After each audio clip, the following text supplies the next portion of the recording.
په مزارشریف کې ستر بدلون، کورونو ته طبیعي ګاز ورسېد.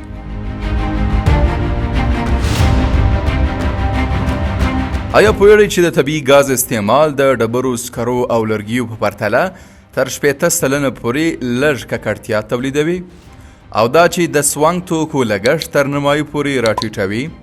اوس تصور وکړئ چې دا پاکه او ارزانه انرژي د نلدوانۍ له لارې په مستقیم ډول ستاسو کورونو ته په مزارشریف کې ورسیږي.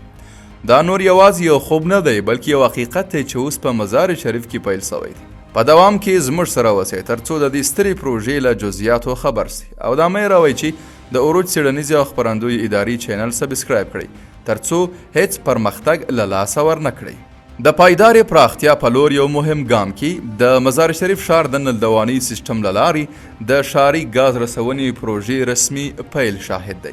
دا پروژه چې موخه په دودیزو سونګ توکو لکه لرګي، ډبرو، سکرو او تېلو باندې د خلکو د انحصار کمول دي، هم له اقتصادي پلوه ډېره ګټوره ده او هم له چاپېریالي پلوه ډېره خوندي او پاکه ده. د کارپوهانو په وینا طبیعي ګاز نه یوازې ډېره لږه ککړتیا لري، بلکې د بشپړ سوځېدو له امله په کورنیو کې په ځانګړې توګه د ژمي په موسم کې د تنفسي ناروغیو د کمښت لامل کیږي. همدارنګه د دې سیسټم کارول د مایع ګازو د ډبو د لیږد او ساتلو خطرونه هم ډیر کموي. د مزارشریف په بیلابیلو سیمو کې د ګازو د نلیکو سیسټم نصبول پیل شوي او ټاکل شوی ده چې په تدریج سره په ټول ښار کې پراخ شي. دا په دې معنا ده چې په نږدې راتلونکي کې به زرګونه کورنۍ د سونګ توکو د چمتو کولو له اندېښنې پرته په ډاډه زړه د طبیعي ګاز له نعمت څخه ګټه واخلي.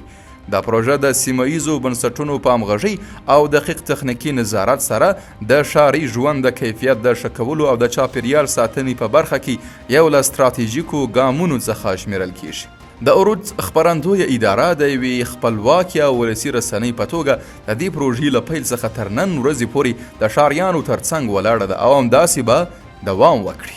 په یاد ولرئ، پایدار پرمختګ یوازې د لویو دولتي ګامونو سره ممکن نه دی، بلکې د خلکو په همکارۍ او دوامداره پوهاوي سره رامنځته کیږي. د اروج خپرندویه اداره په ویاړ سره د دې مثبتو بدلونونو غږ دی. نو که غواړئ د مزار او نور ولایتونو له ټولو پرمختګونو خبر سئ، همدا اوس زموږ چینل سبسکرایب کړئ. په مزارشریف کې د ښاري ګاز رسونه یوازې یوه پروژه نه ده، دا د نوي ژوند طرز پیل دی. شنه، پاک، خوندي.